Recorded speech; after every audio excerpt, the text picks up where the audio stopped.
Something is stirring in British politics. Brexit has spawned two new political forces, two new parties, each arguing for one side of the new divide. The Brexit Party for Leave and Change UK for Remain. Born out of paralysis, but their birthright is where their similarities end. For as one is coming to dominate these European elections, the other is the ghost at the feast.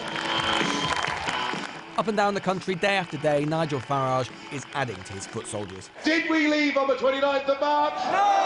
Did we leave on the 12th of April? No! Will we be leaving by the 30th of June? No! A rally a day, 2 or 3 a day, with hundreds, sometimes over 1,000 in attendance. There's excitement, but anger too. What's wrong with a good old-fashioned British compromise, something that will bring two sides together?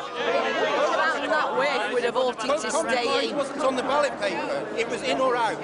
There's not one person in this audience would want us to be a victim of this complete surrender. It's a document you'd sign if you'd surrendered in a war. Does this remind you of anything? Slowly but surely, Trumpism, his style, his peculiar form of magic, is arriving in Britain. In many walks of life, be it business, be it culture, and be it political campaigning, America's always a few years ahead of us.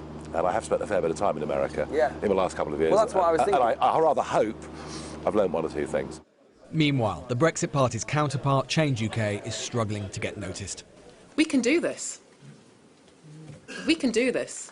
Their meeting in Birmingham draws a smaller crowd. There isn't quite the same indignation on display, the same big personalities. Their activists say they don't need them. Personality politics is a dangerous thing. Often, after a while, you scrape away at the surface and there's no substance to it. I'm torn between the Lib Dems and Change because they're both strong Remain parties, but I believe that Change UK can really change the way that the government is working today and really have an impact. Looking past the mistakes they've made, there's a more fundamental reason Change isn't having more success. Change UK was founded because they thought that their respective parties had become too extreme, yet maybe in their reason for being lies their current problem. Because in this age of fire and fury, it just isn't easy for a small party focused on reason and moderation to cut through. They're not members of big parties aspiring for government anymore. They're supposed to be insurgents, and sometimes it feels as if they haven't quite worked that out yet. But they say that that's the point. They won't play the same game as the populists. If you're looking for a bunch of people to be unreasonable, to ignore fact, to hate on other people, to get angry, go and vote for another party.